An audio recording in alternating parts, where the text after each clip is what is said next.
ሰላም ጤና ይስጥልኝ የፍሪ ፕሬስ ቻናል ተመልካቾቻችን እንደምን አላችሁ? ግንቦት 29 2017 ዓ.ም ዕለታዊ ዜናዎችን ይዘን ቀርበናል። ለመላው እስልምና እምነት ተከታዮች በሙሉ እንኳን ለ1446ኛው የኢድ አል-አድሃ በዓል አደረሳችሁ። ወደ ዜናዎች ከማለፋችን በፊት ወደ ፋኖ ደውለን እንኳን አደረሰ እንላለን። የአማራ ፋኖ ብሔራዊ ኃይል በጎጃም ቀጠና የአንደኛ ክፍለ ጦር የህዝብ ግንኙነት ኃላፊ ነው ፋኖ ሀብታሙ የሱፍ። እንዴት ነህ? እንኳን አደረሰ ስላገኘሁ በጣም ደስ ብሎኛል። እንኳን አደረሰ። በዓል እንዴት ነው? አመሰግናለሁ። በዓል እና ትግል ምን ይመስላል የሚለውን ነገር እንግዲህ ለማስረዳት ትግሉን ከጀመርን ያው 2 ዓመት እንግዲህ እያስቆጠርን ያለ ነው።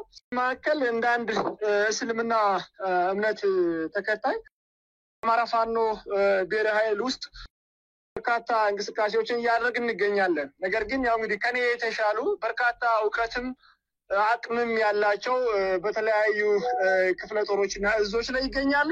ነገር ግን ብዙዎች ወደ ሚዲያ ላይ እየወጡ አይደለም። በዛ ልክ እየወጣን የእስልምና እምነት ተከታይ ወይም አማኙንም ማሳተፍ መቻል አለብን ያለው። እንግዲህ ከዛ በተረፈ እንደ አማራ ፋኖ ብሔራዊ ኃይል በሰፊው እኛም የምንችለውን አስተዋጽኦ ማድረግ መቻል አለብን በሚል እንደ አንድ እምነት ተከታይ ሁላችንም እየተጠቃን ያለነው እየተወገድን ያለነው በእምነት ሳይሆን አማራ በመሆናችን ብቻ እስከሆነ ድረስ የየትኛውም እምነት ተከታይ የሆነ አካል አማራ በመሆኑ ነው ጉዳቶች ወይም ጥፋቶች እየተፈጸሙ ያለውና ሁላችንም እንደ አንድ አማራ ልንነሳና ልንታገል ይገባል። እንግዲህ በመላው ኢትዮጵያ በመላው አማራ የምትገኙ የእስልምና እምነት ተከታዮች እንኳን ለ1446ኛው ለኢድ አል-አድሃ አረፋ በዓል በሰላም አደረሳችሁ። ሁላችንም በተለይ ያው እስልምና እምነት ተከታዮች ላይ እኛ አንዳንድ እንግዲህ የተለያዩ ፖለቲከኞች የራሳቸውን ስልጣን ለማስጠበቅ ሲባል ብቻ ብዙ ጥረቶች ተደርገዋል። ከእምነት ጋር ግጭት ለመፍጠር እስልምናና ክርስትናን በተለያዩ ዘርፎች በመፈረጅ አሁን ላይ አብይ አህመድ በሚል ብቻ የእስልምና እምነት ተከታይ ነው በሚል በእኛ አማኞች ዘንድ የተወሰኑ ክፍተቶች እንዳሉ አይተናል። ነገር ግን አብይ አህመድ የትኛውም እምነት ተወካይ እንዳልሆነ እያየ ነው። ምክንያቱም በርካታ መስጊዶች፣ በርካታ ዑለማዎች በምዕመናኑ በኩል በአማኙ በኩል በእስልምና እምነት በኩል ያሉ ሸሆች ደረሰዎች እንግዲህ ከአማራ ክልልና ከአማራ ክልል ውጪ በርካታ መስጊዶች እየፈረሱ ነው ያሉት። በትክክል እውነት ለእስልምና የቆመ ከሆነ ማንኛውም ይህን መከላከልና ማስቆም መቻል ነበረበት። ይህ ስላልሆነ ሁላችንም ተባብረን አማራ ስለሆነ እየጠፋን ያለ ነው በጋራ እንደ አማራ ተነስተን መታደግ መቻል አለብን። እንግዲህ እንደ አንደኛ ክፍለ ጦር እውነት ለመናገር እንግዲህ ቀጣይ የተለያዩ ፎቶና ቪዲዮዎችን ማድረስሽ ይሆናል። ልክ ቤተሰብ ጋር ያለው አይነት ስሜት ነው የተሰማኝ። እህት ወንድም እናት አባቶቼ ጋር አብሬ እያሳለፍኩ ደስ በሚል መንገድ አብረን ቁጭ ብለን ሻይ ቡናው ሁሉ ነገር ተዘጋጅቶ እንግዲህ እርድ ሁሉ ሳይቀር በዓልን በማስመልከት አብረውኝ ከኔ ጋር ቁጭ ብለን እያሳለፍን የተዝናናን እንግዲህ በትግሉ ሂደት ውስጥ ያሳለፍናቸውን ነገሮች አብረን እየተወያየን ያለውና በጣም ደስ የሚል ሁኔታ ነው ያለ። ይህ ደግሞ የበለጠ ለአማራ ሕዝብ እንድትታገይ እንድትሞች የሚያደርግ ሁኔታ ነው ያለውና እንግዲህ በዚህ መልኩ ነው በዓልን ሰብሰብ ብለን ምንም እንኳን የእምነቱ ተከታይ ባይሆንም አብረውን ከጎን ሆነው በርካቶቹ የእንኳን አደረሳችሁ መልእክቶችን በተለያዩ በፌስቡክ በሶሻል ሚዲያው ላይና በስልክም እያደረሱ ይህ ደግሞ የበለጠ እንድታገልና ለትግሉ ጠንክሬ እንድሰራ አቅም እየሆነ ነው ያለውና እንግዲህ በዓሉን በዚህ መንገድ ነው እያሳለፍን ያለነው። በጣም ደስ ይላል። በድጋሚ እንኳን አደረሰ ለአንተም በአጠቃላይ ለእስልምና እምነት ተከታዮች በተለይም ደግሞ ሙስሊም ሆነው ፋኖ ነው እየታገሉ ለሚገኙ በሙሉ ፍሪ ፕሬስ እንኳን አደረሳችሁ ይላል። በጣም አመሰግናለሁ ለነበረን ጊዜ። እኔም ከልብ አመሰግናለሁ። ከፍሪ ፕሬስ ቻናል ዜናዎቻችን ይቀጥላሉ። ከፍሪ ፕሬስ ዕለታዊ ዜናዎቻችን ይቀጥላሉ። የአማራ ፋኖ ብሔራዊ ኃይል በሸዋ ቀጠና በመላው አማራ ስቦ በማስከዳት እየተጠቀመ ባለው ስልት ከሰም ክፍለ ጦርም ነበልባል ብርጌድ በርካታ የአገዛዙን ሰራዊት በማስኮብለል እየበታተናቸው መሆኑን አስታውቋል። ወደ ምንጃር ሸንኮራ ነበልባል ብርጌድ የመጣው የአገዛዙ 4 ክፍለ ጦርና 1 ሻለቃ ኮማንዶ ያለ ሲሆን ከነዚህም ውስጥ በርካታ ወታደሮች ወደ ፋኖዎች እየኮበለሉ እየተቀላቀሉ መሆኑ ታውቋል። ይህ ስልት ተጠናክሮ እንደሚቀጥል የአማራ ፋኖ ብሔራዊ ኃይል በሸዋ ቀጠና የከሰም ክፍለ ጦር ነበልባል ብርጌድ ዋና የጦር አዛዥ አምሳለ ፍቃዱ ጥላሁን ገልጿል። የአማራ ፋኖ ብሔራዊ ኃይል በወሎ ቀጠና ንጉስ ሚካኤል አሊ ኮር ስር በመደራጀት ላይ ያሉ አሃዶች በአገዛዙ ሰራዊት ላይ ድል ተቀዳጁ። ንጉስ ሚካኤል ስር እየተደራጁ ያሉ የሻለቃ አሃዶች መካከል ሰይድ ሻለቃ ደቡብ ወሎ ዞን ከለላ አካባቢ የአገዛዙ ዙፋን ጠባቂ ሰራዊት ላይ በወሰዱት ጥቃት ከ10 በላይ የብልጽግና ወታደሮች ጉዳት ደርሶባቸዋል። የአማራ ትግል ተጠናክሮ የቀጠለ ሲሆን በንጉስ ሚካኤል አሊ ኮር ስር እየተንቀሳቀሱና እየተደራጁ ያሉ አሃዶች ብርቱ ትንቅንቅ በማድረግና ጀብድ በመፈጸም ላይ ይገኛሉ። በተያያዘ መረጃ በላስታ ድብኮ ቀጠና በተፈጸመ ጥቃት 23 የአገዛዙ ወታደሮች ጉዳት ደርሶባቸዋል። የአማራ ፋኖ ብሔራዊ ኃይል ወሎ ቤት አማራ ላስታ አሳምነው ኮር ስር የሚገኘው እሸት ክፍለ ጦር ተወርዋሪ ፋኖ ኃይሎች በከፈቱት ጥቃት የብልጽግና መራሹ መከላከያ ከባድ ኪሳራ ደርሶበታል። በላስታ አሳምነው ኮር ስር ከሚገኙ 7 ክፍለ ጦሮች ውስጥ የሚገኘው ግዙፉ እሸት ክፍለ ጦር ቃኞች በዘመቻ መምሪያው አርበኛ ኮስተር አሸነፍና በክፍለ ጦሩ አዛዥ አርበኛ አያኖ እንየው በመሩትና ባደረሱት ምት ጉዳት አድርሰዋል። በአንድ አይሲዙ በ2 ሲኖና በአንድ ካሶኒ እግረኛን ጨምሮ ከላሊበላ ከተማ ወደ ጋሸና ከተማ ሲጓዝ በነበረው የብርሃኑ ጁላ ሰራዊት በድብኮ ቀጠና ዳቦ ከተማ ጊዮርጊስ ላይ ዛሬ ግንቦት 29 2017 ዓ.ም ከንጋቱ 11 ሰዓት ላይ ለ1 ሰዓት ከ30 ደቂቃ የቆየ ዘመቻ ተደርጓል። ሰሞኑን በጎንደር ቀጠና ከባድ ተጋድሎ ሲደረግ ሰንብቷል። ዝርዝር መረጃዎችን እንዲያካፍለኝ ፋኖ ዮሐንስ ጋር ደውዬ ተከታዩን ቆይታ አድርገናል። ተከታትለን እንመለስ። አመሰግናለሁ። መልካም። በቅድሚያ መረጃዎችን ከመስጠት በፊት ዛሬ እየተከበረ የሚገኘውን የ1446ኛው የኢድ አል አድሃ አረፋ በዓል ለመላው የእስልምና እምነት ተከታዮች እንኳን አደረሳችሁ ኢድ ሙባረክ እንላለን። የአማራ ፋኖ ብሔራዊ ኃይል የጎንደር ቀጠና ማለት ነው። አስከትዬ መረጃዎችን እቀጥላለሁ።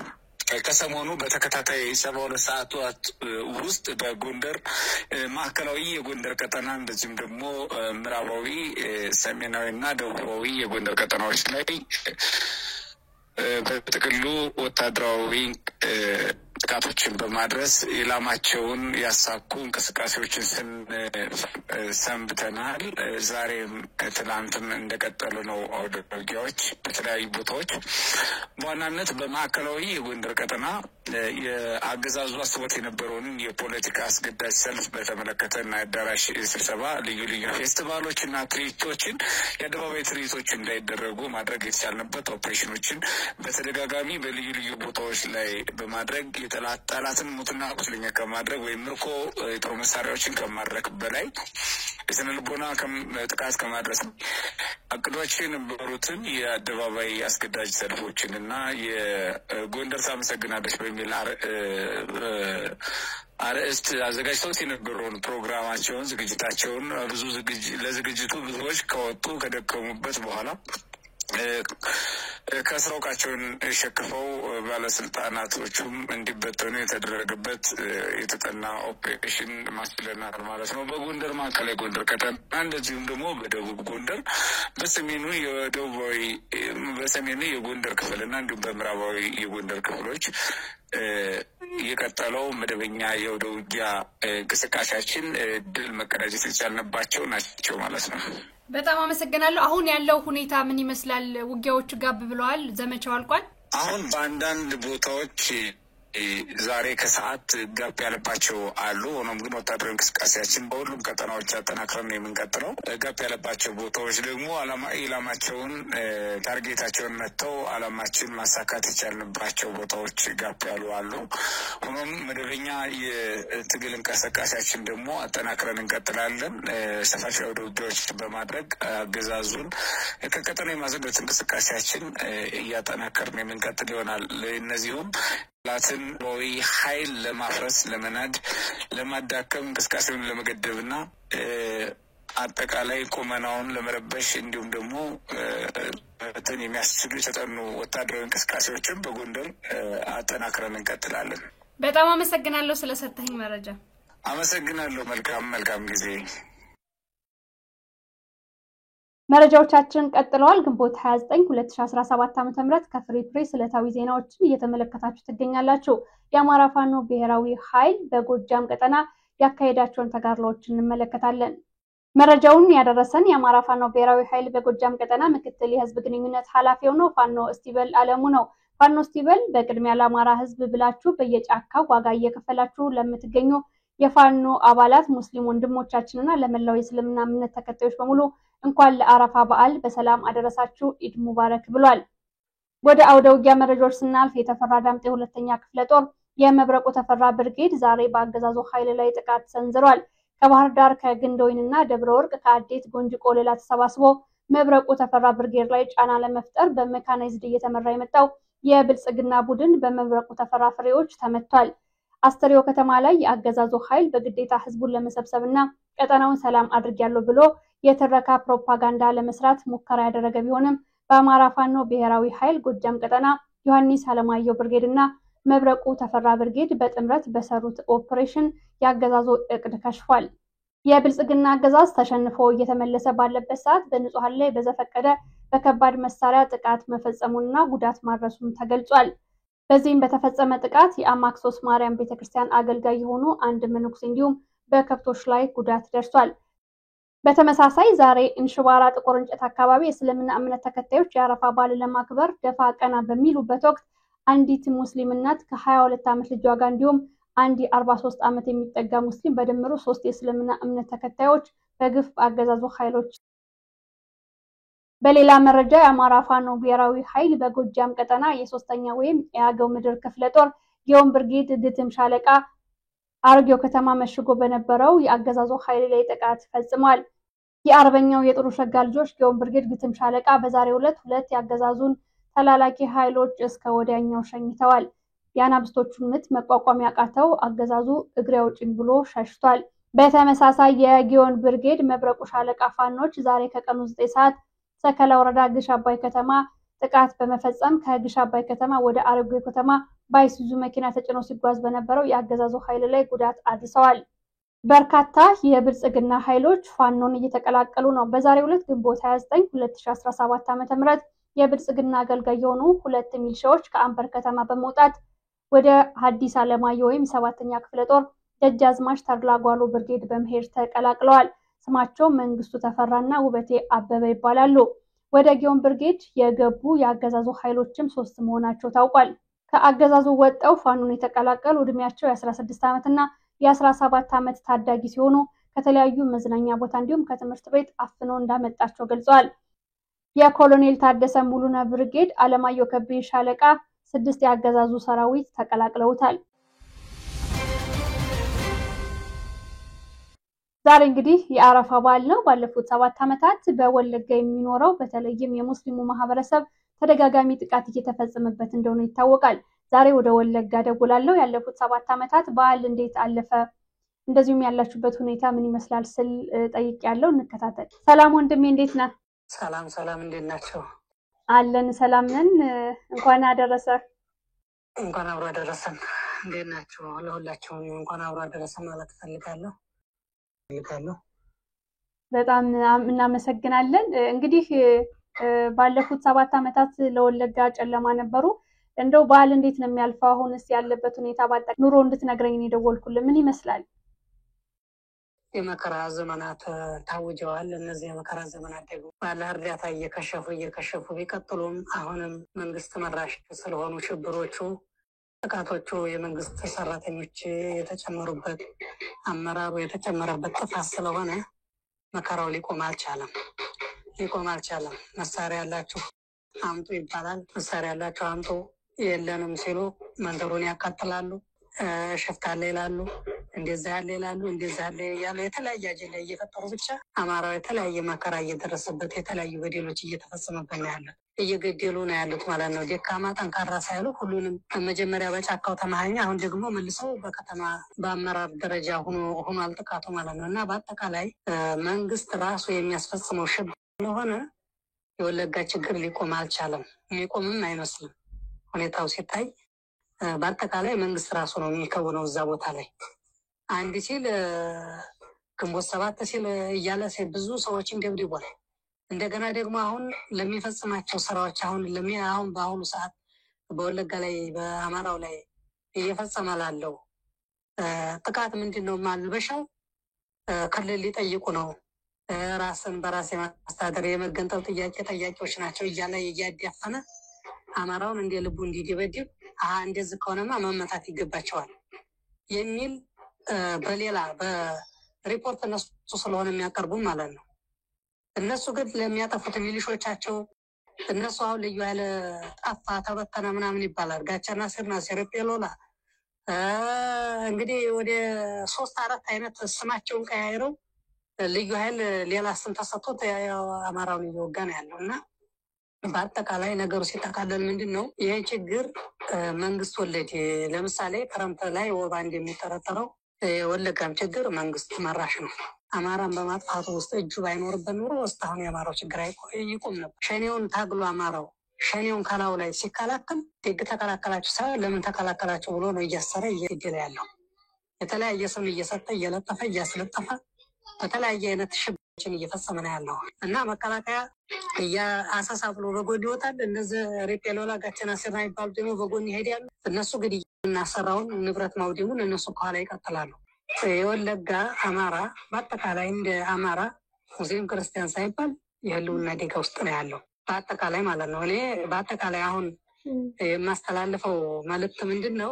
በትክክለኛ አማራ ኢትዮጵያኒስት ምናምን የሚለውን ትቶ አማራ እንደ አማራ መትረፍ መቻሉን መጀመሪያ ማረጋገጥ ነው። ስለሌላው ሳይሆን በህይወት የመኖሩን ማንኛውም አማራ በህይወት የመኖር ዋስትናው እንዲረጋገጥ ሁላችንም መተባበር መረዳዳት ነው ያለብን። መዘራጠጥ አንዱን ተዘራጦ እኔ የዛ አይነት አይዲዮሎጂ አለኝ እኔ የዛ አይነት አለኝ ምናምን የሚለውን እሱን እንቶ ቅንጦት ነው። እየየም ሲዴላ ነው ይባላል። አሁን አልቅሶ መቅበር እኮ የማይቻልበት ደረጃ እየተደረሰ ነው። ስለዚህ ይሄ በሆነበት ሁኔታ እነዚህን ችግሮች ለመቅረፍ ይቻል ዘንድ የሁላችንም ትብብር የሁላችንም ትግግዝ አንዳችን ለአንዳችን የምንመካከርበት የምንወያይበት እና አበርትተን ነገሮችን የችግሩ መቋጫ እንዲያገኝ የተነሳንበት ዓላማ በህይወት የመኖር መብታችን ሰብአዊ መብታችን እንዲከበር ነው። ዲሞክራሲ አይደለም የተጠየቀው። እዛ ጋር መጀመሪያ ሸኔ ነው ሲሉ ቆዩ። ለሸኔ የተለያየ ነገር ትጥቅ ከባድ መሳሪያ ሳይቀር ሁሉ ለሸኔ ተሰጥ ሲወጉ ቆዩ። ያንን ደግሞ መድረሻ ያጣ ፍጥረት መድረሻ ያጣ አማራ ማህበረሰብ ታገለ። ሸኔውን ፈቅ አደረገው። ይህንን አማራ ማጥፋት የሚለው ፕሮጀክታቸው ይከስም ዘንድ ደግሞ ዜሮ ይመጣ ዘንድ ደግሞ አማራው ልባም ሆኖ የጠላቶችን አስተላለፍ ተረድቶ እንዴት አድርጌ ራሴን ላትርፍ፣ ወንድሞቼ እንዴት ይትረፉ፣ እህቶቼ እንዴት ይትረፉ፣ እናት አባቶች ዘሬ እንዴት ይቀጥል፣ በቃ እንዴት እንቀጥል፣ እንዴት ህልውናችን ይረጋገጥ፣ እኛ ሀገራችን የት ነው፣ በቃ መኖሪያችን የት ነው።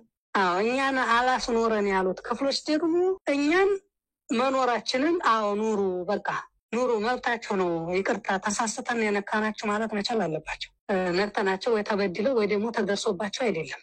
ለምን ተፈጠራችሁ ነው። ሌላ አማራው ወይ ደግሞ በድሏቸው ወይ ሰርቋቸው አይደለም። አፄ ዮሐንስም ጎጃምና ወሎ ላይ ያን ያህል ጭፍጨፋ ፈጽሞ እባክህ እየተባለ እንደዛ ጨፍጭፎ ሱዳን ሄዶ ነው የተገደለው። ግፍ ቢጠቅም ኑሮ ብዙ ግፈኞች ይኖሩ ነበር፣ ግን አልኖሩበት። ክፉ ስም ጥለው ብቻ ነው የሚሄዱት እና አሁንም ያልፋል። ይህም የክፋት የክፉዎችና የሴረኞች የምቀኞች ዘመን ይህም ያልፋል። ክንዲያቸውም ይስላል፣ መንጋቱ አይቀርም። ግን ለሚነጋ ነገር ደግሞ ለሚያልፍ ቀን የማያልፍ ቃል አትናገር ይባላል። የማያልፍ ስራ ወደፊት የሚሆን አሁን ለምሳሌ የምኒልክ ዕዳ ተብለን ነው አይደል ፍዳችንን ሲያበሉ ነው የቆዩት። ተረክቶ ምኒልክ እንዲህ አድርጎን ምናምን ጥሩምባ ነፍተው እነሱ ግን ስንት ሐውልት ቢቆም ነው ለእነሱ። አሁን ይሄ በቪዲዮ ያለ በአውዱ ያለ በተግባር የሰሩት ስራ ሁሉ የኛ ጀግና እያሉ የሬሳውን አንዱን የሰሩትን ያን ሁሉ ወደፊት ለእነሱ ሲጠቅማቸዋሉ። ነገሩን በእርቅና በአብሮነት በይቅርታ በቃ ተበድላችኋል፣ ይቅርታ እናድርግ፣ አርቆ ሸኔን አስገባን የሚባል ነጋ ጠባ ነጋ ሸኔን አስገብተናል እናንተ ልጆቻቸውን እያስገቡ እያሉ አማራውን ይበጠብጣሉ። የት ያምጣ ሸኔ እኮ ከአማራው ጋር ባለው ሽግላጣ መንገድ አላሳካለት ሲል የሰራው ግፍ አጥፍቶት እንጂ ሸኔን እነሱ ቤተሰብ ልጆቻቸውን ጫካ አስገብተው አይደለም እንትን ቤታቸው መልሰዋቸው አይደለም። ልጄ ፊንፊኔ ነው ያለው እንትና ነው እያሉ እኮ ጫካ እያስገቡ ሲሞት እኮ በድብቅ ሲቀብሩ ነበር። እና በአጠቃላይ መልኩ አይ ከ2-3 ዓመት በፊት በጣም በግፍ አማራው ላይ ጥቃት ሲያደርሱ የነበሩ የሸኔ ኃይሎች የአካባቢው ህዝብ ታግሏቸው ነው እንጂ እነሱ ልጆቻቸውን ሰብስበው አይደለም ነው እያልከኝ ነው። እዛ ጋር ነው የተቋረጠው። አዎ እና እነሱ ልጆቻቸውን አልሳካላቸው ብሎ ትግሉ ውጤት አላመጣላቸው ብሎ እና ከዛም ሲላተሙ ነው የተወገዱት እንጂ በእነሱ በቤተሰብ ወደ ሽምግልና ወደ ሰላም መልሰዋቸው አይደለም። የትኛውንም ማንኛው በሰላም ሁሉንም ነገር ማግኘት ይቻላል። ግፍ በመስራት ግን የምናገኘው ሁሉንም የምናጣበት ነው እና በአጠቃላይ ሲጠቃለል መከራው ተጫካ ወደ ቢሮ ገብቷል። በቢሮ መልኩ እየተካሄደ ነው ያለው። እንግዲህ ኢንሻአላህ ያላህ ነስር ደግሞ ይመጣል። ያላህ እርዳታ ቅርብ ነው። ግፈኞች ቢጠናከሩና ግፈኞች ግፋቸውን ቢያበረቱ ክንዲያቸው መዛሉ አይቀርም። አላ ኢነ ነስሩላሂ አልቀሪብ ብሏል። አላህ እርዳታ ደግሞ ቅርብ ነው ለማለት ነው ፈልገው። ሁሉንም እንግዲህ እንኳን አደረሳችሁ ማለት ፈልጋለሁ። አመሰግናለሁ። በጣም አመሰግናለሁ ለሰጠኝ ሐሳብ መረጃ ለእንኳን አደረሰን በጣም አመሰግናለሁ። እንደው ለወጉም ነው እንኳን አደረሰ ያልኩ። ይሄ ቀን ደግሞ አልፎ በሰላም ሁላችንን በዓሉን የምናከብርበት ጊዜ እንዲመጣ እመኛለሁ። በጣም አመሰግናለሁ። የዕለቱ ፕሮግራማችን ይህንን ይመስላል። ስለተከታተላችሁን ከልብ እናመሰግናለን። መልካም ሞላ አብራችሁ ቆየው። ጤና ይስጥልኝ።